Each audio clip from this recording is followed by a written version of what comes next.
ಆತ್ಮೀಯ H16 news ಅರ್ಥಾತ್ ಹೇ ಸೀತಾರಾಮಗೆ ಸ್ವಾಗತ. ನಾನು ನಿಮ್ಮ MI ಅಥವಾ ಮಲ್ಲಪ್ಪ ಜೋತವರ್. ಆತ್ಮೀಯರೇ, China is the super power. ಯಾರು ಹೇಳಿದರೆ ಅದನ್ನು? ಇರಾನ್. ಹೌದು, ಇವತ್ತು ಇರಾನ್ ಗೆಲ್ತಾ ಇದ್ದರೆ ಅದಕ್ಕೆ ಮುಖ್ಯ ಕಾರಣ ಚೈನಾದ ತಂತ್ರಜ್ಞಾನ, ಚೈನಾದ ಧೈರ್ಯ, ಪ್ರತಿಭೆ, ಸಮಯಕ್ಕೆ ತಕ್ಕಾಗಿ ಬದಲಾವಣೆ, ಇಡೀ ರಾಷ್ಟ್ರಕ್ಕೆಲ್ಲ ಉದ್ಯೋಗ ಸೃಷ್ಟಿ ಮಾಡಿದಂಥ ಶ್ರೇಷ್ಠತನ, ಇವುಗಳನ್ನೆಲ್ಲ ಒಪ್ಪಬೇಕಾಗ್ತದೆ. ಹೌದು, ಡಿಕ್ಟೇಟರ್ ದೇಶ, ಕಮ್ಯುನಿಸಮ್ ಹೆಸರಿನಲ್ಲಿ ಡಿಕ್ಟೇಟರ್ ಆದಂಥ ದೇಶ, ಬಡತನವನ್ನು ಅನುಭವಿಸಿದ ದೇಶ, ಫ್ಯೂಡಲಿಸಮ್ ಜಮೀನ್ದಾರರ ಕೈಯಲ್ಲಿ ಸಿಕ್ಕ ನೆರಳಿದ ದೇಶ, ಯಾವ ರೋಗ ಇಲ್ಲ ಅದಕ್ಕೆ. ಒಂದು ಜಪಾನ್ ಅದನ್ನು ಸೋಲಿಸ್ತದೆ, ಇದು ನೆನಪಿಟ್ಕೊಳ್ರಿ, ಮಂಚೂರಿಯಾ ಏರಿಯಾದಲ್ಲಿ. ಅಂಥ ಒಂದು ದೇಶ ಇವತ್ತು ಅಮೇರಿಕೆಯನ್ನು ಇರಾನ್ ಮೂಲಕ ಸೋಲಿಸ್ತಾ ಇದೆ.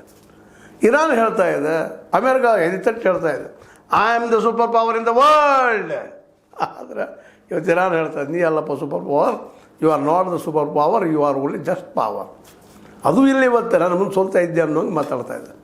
ಬಾ ಯುದ್ಧಕ್ಕೆ ಬಾರಪ್ಪ, ಬಾ ಬಾ ಬಾ ಕಮಾನ್ ಯುದ್ಧ ಮಾಡೋಣ ಬಾ ಅಂಥೇಳಿ ಕರೀತಾ ಇದೆ. ಆದರೆ ಅದೇ ಕಾಲಕ್ಕೆ ನಮ್ಮ ಅಮೇರಿಕ ಟ್ರಂಪ್ ಅವ್ರು ಹೇಳ್ತಾ ಇದ್ದಾರೆ, ಯುದ್ಧ ವಿರಾಮ, ನಿಮ್ಮ ನಾಶ ಮಾಡ್ತೀನಿ. ನಾಶ ಮಾಡೋದು ಸುಲಭದ ಕೆಲಸ ಅಲ್ಲ ಅನ್ನೋದು ಇವತ್ತು ಎಲ್ಲರಿಗೂ ಗೊತ್ತಾಗ್ತಾ ಇದೆ. ಯಾವ ಸೂಪರ್ ಪವರ್ ಅಮೇರಿಕೆಯಿಂದ ಒಂದು ಇರಾನನ್ನು ಎಕ್ಕಶ್ಚಿತ್ ಇರಾನ, ಟೆರರಿಸ್ಟ್ ಇರಾನ, ಮೂಲಭೂತವಾದಿ ಇರಾನ್ ಅಂತ ಕರಿತಾ ಇದ್ದರು ಇಸ್ರೇಲ್ ಮತ್ತು ಅಮೇರಿಕೆ ಅವರು.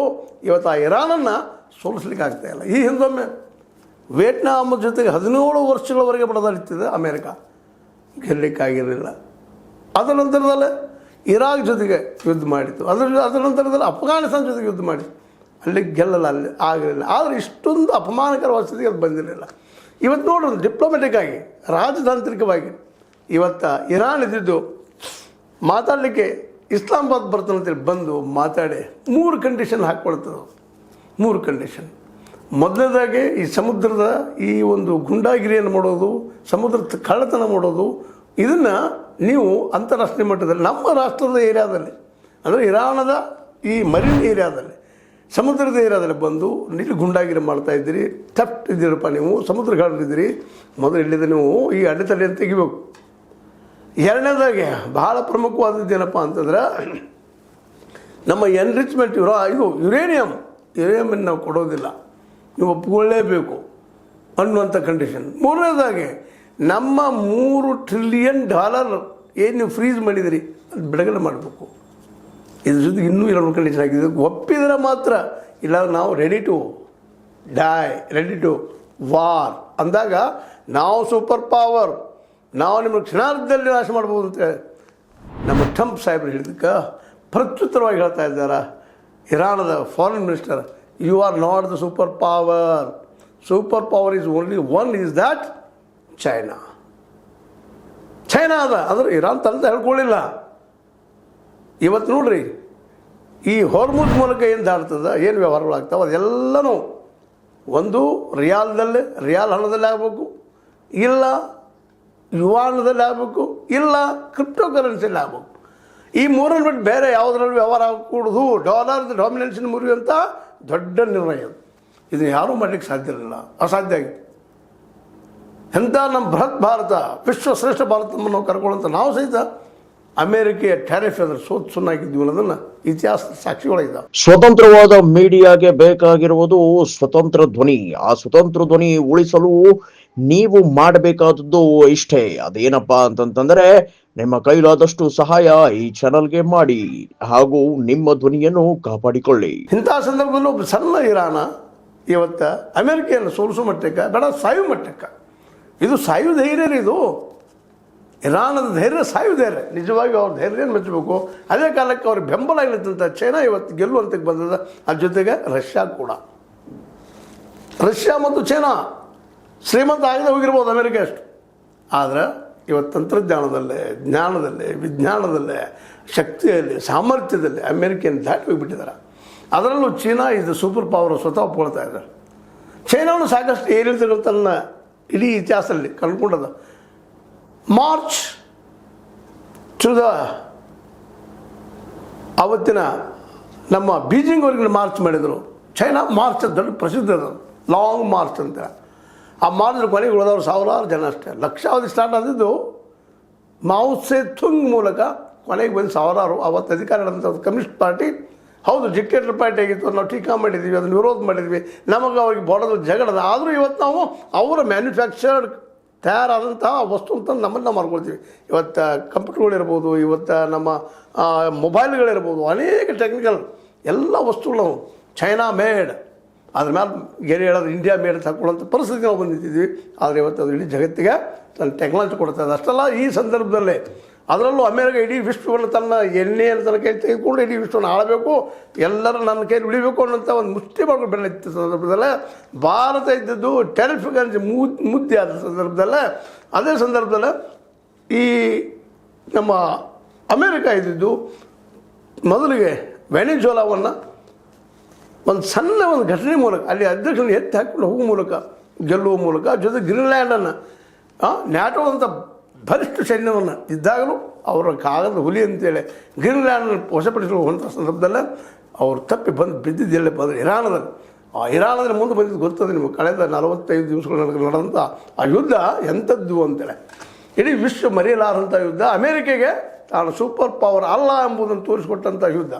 ಇವತ್ತು ಆ ಯುದ್ಧದಿಂದಾಗಿ ಇವತ್ತು ನರ್ಮಾಗಿರುವಂಥ ನಮ್ಮ ಟ್ರಂಪ್ ಅವರು ಎಲ್ಲೋ ಏನು ಮಾಡಲಿಕ್ಕೂ ಏನೂ ಆದರು ಅಂತ ಅದರ ಜಗತ್ತಿನಲ್ಲಿ ಹೇಳುವಂಥದ್ದು. ಎಂಥ ಒಬ್ಬ ಅಲೆಕ್ಸಾಂಡರ್ ಇಡೀ ವಿಶ್ವವನ್ನು ಗೆದ್ದೇ ತೀರ್ತಾನೆ ಅಂತ ಹೇಳಿದಾಗ ಒಂದು ಸೊಳ್ಳೆ ಮಲೇರಿಯಾ ತಂದ ಅವನು ಕೊನೆಗೆ ಜೀವ ಹೋಯ್ತು ಅನ್ನೋದು ಇತಿಹಾಸ ನಾವು ನೋಡ್ತಾ ಇದ್ದೀವಿ ಅಂತ. ಇದನ್ನು ಯಾಕೆ ನಿಮ್ಮ ಸಂದರ್ಭದಲ್ಲಿ ಮಾತಾಡ್ತಾ ಇದ್ದೀರಪ್ಪ ಅಂತಂದ್ರೆ ಟ್ರಂಪ್ಗೆ ಇವತ್ತು ಈ ಯುದ್ಧ ಕಲಿಸಿಬಿಟ್ಟದ.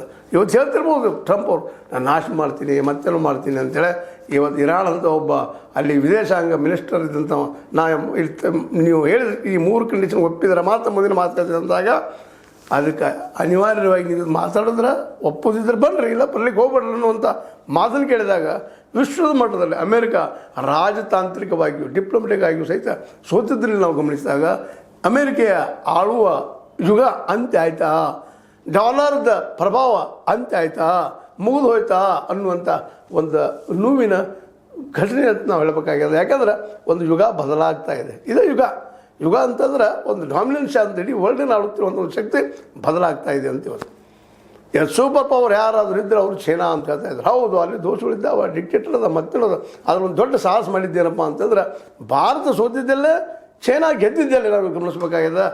ಚೈನಾ ತನ್ನ ಅಗ್ರಿಕಲ್ಚರ್ ಉಳಿಸೋ ಜೊತೆಗೆ ಅಗ್ರಿಕಲ್ಚರ್ ಆಧಾರಿತ ಉದ್ಯಮಗಳನ್ನು ಉಳಿಸುವ ಜೊತೆಗೆ ಸಣ್ಣ ಕೈಗಾರಿಕೆಗಳನ್ನ ಮಧ್ಯಮ ಅಥವಾ MSMEಗಳನ್ನು ಬೆಳೆಸಿಕೊಂಡು ಅಲ್ಲಿ ತಂತ್ರಜ್ಞಾನ ಹೆಚ್ಚು ಮಾಡೋ ಜೊತೆಗೆ ಅಲ್ಲಿ ಕೃಷಿ ಸ್ವಯಂ ತಮ್ಮ ಕಾಲವಾರ್ತ ನಿಲ್ಲುವಂಥ, ತಮ್ಮ ಬಟ್ಟೆಯನ್ನು ತಾವು ತಯಾರು ಮಾಡುವಂಥ, ತಮ್ಮ ಎಣ್ಣೆಯನ್ನು ತಾವು ತಯಾರು ಮಾಡಿಕೊಂಡು ತಾವು ತಮ್ಮ ಅಡಿಗೆಯನ್ನು ಮಾಡುವಂಥ ವ್ಯವಸ್ಥೆಯನ್ನು ಮಾಡ್ಕೊಂಡಿದ್ದಕ್ಕಾಗಿ ಇವತ್ತು ಜಗತ್ತಿನಲ್ಲಿ ಅತ್ಯಂತ ಶ್ರೇಷ್ಠ ದೇಶ ಆಗಿದೆ. ಜೊತೆಗೆ ಅಮೇರಿಕೆಯನ್ನು ಇವತ್ತು ಅಲ್ಲೋಲ ಕಲ್ಲೋಲ ಆಗೋಂಗೆ ಮಾಡ್ತಾಯಿದೆ. ಇದು ಕಾಲ ಏನಪ್ಪ ಅಂದ್ರೆ ತನ್ನಂತ ಬೆಳೆಸ್ಕೊಂಡು ಅದು ನಾವೇನು ಮಾಡಿದ್ವಪ್ಪ ಕಳೆದ 75-80 ವರ್ಷದಿಂದ ಅಂದ್ರೆ ನಾವು ಗಾಂಧೀಜಿಯವ್ರನ್ನ ಮರೆತ ನಾವೇನು ಮಾಡಿದ್ವಿ ಅಂದ್ರೆ ಈ ಮಿಡಲ್ ಕ್ಲಾಸ್ ಹೈ ಮಿಡಲ್ ಕ್ಲಾಸ್ಗೆ ಅನುಕೂಲ ಆಗುವಂತಹ ಮಿಕ್ಸ್ಡ್ ಎಕನಾಮಿನೋ ಮತ್ತೊಂದು ತಂದ ಕೊನೆಗೆ ನಾವು ಅದನ್ನು ಬದಲಾಯಿಸೋ ಸಂದರ್ಭ ಸಹಿತ ನಾವು ನಮ್ಮ ಮನಮೋಹನ್ ಸಿಂಗ್ ದೊಡ್ಡ ತಪ್ಪು ಹೆಜ್ಜೆಟ್ಟಿದ್ದ ಇತಿಹಾಸದಲ್ಲಿ ಏನಪ್ಪ ಅಂತಂದ್ರೆ ಓಪನ್ ಮಾರ್ಕೆಟ್ ಖಾಸಗೀಕರಣ ಮಾಡಿ ಇಡೀ ದೇಶವನ್ನು ಕಾರ್ಪೊರೇಟ್ ಕೈ ಕೊಡುವಂಥ ಪರಿಸ್ಥಿತಿ ಅಂದರು. ಮೋದಿಯವರಂತೆ ಪೂರ್ತಿ ಕಾರ್ಪೊರೇಟ್ ಕೈ ಇಡೀ ದೇಶವನ್ನು ಕೊಟ್ಟ. ಈ ಒಂದು ಅದರಲ್ಲೂ ಏನಪ್ಪ ಅಂತಂದ್ರೆ ಮುಖ್ಯವಾಗಿ ಸಾರ್ವಜನಿಕ ಉದ್ಯಮಿಗಳು PSUಗಳನ್ನೆಲ್ಲ 32 PSUಗಳನ್ನೆಲ್ಲ ಈ ಒಂದು ಏನಪ್ಪ ಅಂದ್ರೆ ಕಾರ್ಪೊರೇಟ್ಗೆ ಕೊಟ್ಟು ಇವತ್ತು ಉದ್ಯೋಗ ಸೃಷ್ಟಿ ಇಲ್ಲದಂಗೆ ಮಾಡಿ ಇಡೀ ದೇಶ ತುಂಬ ನಿರುದ್ಯೋಗ, ಬಡತನ, ಹಸಿವು, ಹಾಹಾಕಾರ ಮತ್ತು ಶಿಕ್ಷಣ ಎಲ್ಲರೂ ಸಿಗಲಾರದಂಥ ಪರಿಸ್ಥಿತಿ ನಿಲ್ಲಿಸಿದ್ದು ಇಲ್ಲಿ ನಾವು ಗಮನಿಸಿದಾಗ ನಿಶ್ಚಿತವಾಗಿ ಇವತ್ತು ಅನಿಸ್ತದೆ. ಅದಕ್ಕೆ ನಮ್ಮ ಮುರಳಿ ಮನೋಹರ್ ಜೋಶಿ ಅವರು ಹೇಳಿದ್ದು ಭಾರತ ವಿಶ್ವಗುರು ಅಲ್ಲ, ಹಿಂದೊಂದು ಮಿತ್ತು ಅನ್ನುವಂಥ ಮಾತನ್ನು. ಇದನ್ನು ಇವತ್ತು ನಾವು ಗಮನಿಸಬೇಕಾಗಿದೆ. ಎಲ್ಲ ನೆರಗಟ್ಟಿನಲ್ಲೇ ಇವತ್ತು ಚೈನಾ ಸೂಪರ್ ಪವರ್ ಆಗುವ ಮಟ್ಟಕ್ಕೆ ಬಂದಿರ್ತದೆ. ಅದೇ ಕಾಲಕ್ಕೆ ಡಿಪ್ಲೊಮೆಟಿಕ್ ಆಗಿಯೂ ಸಹಿತ ಯುರೋಪಿಯನ್ ಯೂನಿಯನ್ಗಳ ಜೊತೆಗೆ, ಅದೇ ಕಾಲಕ್ಕೆ ಸ್ಕ್ವಾಡ್ ಜೊತೆಗೆ, ಬ್ರಿಕ್ಸ್ ಜೊತೆಗೆ, ಎಲ್ಲರ ಜೊತೆಗೆ ಒಳ್ಳೆಯ ಸಂಬಂಧ ಇಟ್ಟುಕೊಂಡು ಯುಹಾನನ್ನು ಡಾಲರ್ ಬದಲಾಗಿ ವಿಶ್ವದ ಮಾರುಕಟ್ಟೆಯಲ್ಲಿ ತರುವಂಥ ಒಂದು ದೊಡ್ಡ ಸಾಹಸ ಮಾಡೋದನ್ನು ಗಮನಿಸಿದಾಗ ನಿಜವಾಗಿಯೂ ಸೂಪರ್ ಪವರ್ ಯಾರು ಅನ್ನೋದಕ್ಕೆ ಉತ್ತರ ಹುಡುಕೋ ಸಮಯ ಈಗ ಬಂದದ. ಆ ಸಮಯಕ್ಕೆ ಈಗ ಇರಾನ್ ಉತ್ತರ ಕೊಟ್ಟದ. ಹೌದಪ್ಪ, ನಾವು ಸೋಲಿಸಿದ್ವಿ ಅಮೇರಿಕನ್ ಎಲ್ಲ ಕಡೆಯಿಂದಲೂ. ಇವತ್ತು ಏನಾದರೂ ಸೂಪರ್ ಪವರ್ ಇದೆ, that is only one China, ಅದ್ರ ಜೊತೆಗೆ ರಷ್ಯಾ ಅನ್ನುವಂಥ ಮಾತನ್ನು ಅದರ ಮುಖವಾಡವಾಗಿ ಇವತ್ತು ಇರಾನ್ನ ಮುಂದದ. ನಿಮಗೇನು ಅನ್ನಿಸ್ತದ? ಚೈನಾ ಸವಿಸದ ಹಾದಿ ಹೋರಾಟ ಅನ್ನಿಸ್ತಿರ್ಬೋದು ಕಮ್ಯುನಿಸಮ್ ರೀ ಭಾಳ ಇದು ಡಿಕ್ಟೇಟರ್ ಹಾಗೆ ನಾವು ಹೇಳೋಣ ಇಲ್ಲಂತಲ್ಲ. ಆದರೆ ಅದೇ ಕಾಲಕ್ಕೆ ದೇಶದ ಪ್ರತಿಯೊಬ್ಬರಿಗೂ ಉದ್ಯೋಗ ಒದಗಿಸಿದಂಥ ದೇಶ ಇವತ್ತೇನಾದರೂ ವಿಶ್ವದಲ್ಲಿ ಯಾವುದು ಇದ್ದರೆ ಅದು ಚೈನಾ ಅಂತೇಳಿ ಇತ್ತೀಚೆಗೆ ಸರ್ವೆಗಳು ಹೇಳ್ತಾ ಇದ್ದಾವೆ. ನೋಡ್ರಿ ಏನಾಗ್ತದೆ ಇದು ಸತ್ಯ ಸುಳ್ಳು ಅನ್ನೋದನ್ನು ನೀವು ಪರಾಮರ್ಶೆ ಮಾಡಿರಿ, ತಿಳ್ಕೊಳ್ರಿ, ಮಾಡಿರಿ. ಅಮೇರಿಕ ಎಲ್ಲಿ ಸೋತಿದ್ದೆಲ್ಲೇ, ಇರಾನ್ ಗೆದ್ದಿದ್ದೆಲ್ಲೇ, ಇರಾನ್ ಹಿಂದೆ ನಿಂತಿದ್ದು ಯಾರು, ಅವರಿಂದ ಏನಾಯ್ತು ಇವತ್ತು ಆರ್ಥಿಕ ರಾಜಕೀಯವಾಗಿ ಇಡೀ ವಿಶ್ವದ ಚಿತ್ರ ಬದಲಾಗುವಂಥ ಸಾಧ್ಯತೆಗಳೆಲ್ಲ ಕಣ್ಣಿ ಕಾಣ್ತಾ ಇದ್ದಾವೆ. ಇವತ್ತು ಬೇಕಾದ್ದನ್ನು ಮಾತಾಡಲಿ ಅಮೇರಿಕ ನಿಧಾನಕ್ಕೆ ತನ್ನ ಶಕ್ತಿಯನ್ನು ಕಳ್ಕೊಳ್ತಾ ಇದೆ ಅನ್ನೋದು ಸ್ಪಷ್ಟ ಆಗ್ತಾ ಹೊರಟದು. ಇದು ನಿಮಗೆ ಲೈಕ್ ಆಗಿರ್ಬೋದು, ಲೈಕ್ ಮಾಡಿ, ಶೇರ್ ಮಾಡಿ, ಕಾಮೆಂಟ್ ಮಾಡಿ, ಜೊತೆಗೆ ಸಬ್ಸ್ಕ್ರೈಬ್ ಮಾಡಿ.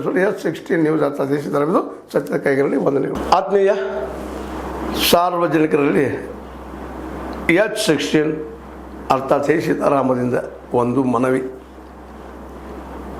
ಈ ಸಂಸ್ಥೆ ಭ್ರಷ್ಟಾಚಾರ, ಅನ್ಯಾಯ, ಅತ್ಯಾಚಾರಗಳಿಂದ ನೊಂದವರ ವೇದಿಕೆ, ಅನ್ಯಾಯಕೋರರ, ಭೂಗಳ್ಳರ, ನಶಾ ಸಾರಾಯಿ ಮಾಫಿಯಾಗಳ ವಿರುದ್ಧದ ಧ್ವನಿ, ರೈತರ, ಕೂಲಿಕಾರ, ಕಾರ್ಮಿಕರ, ಬಿದ್ದ ಸಮುದಾಯ ಜನರ ಧ್ವನಿ ಬೆಂಬಲವಾಗಿ ನಿಂತು ತನುಮನ ಧನದ ಸಹಾಯಕ್ಕೆ ಸಾರ್ವಜನಿಕರಲ್ಲಿ ಕೋರಿಕೆ.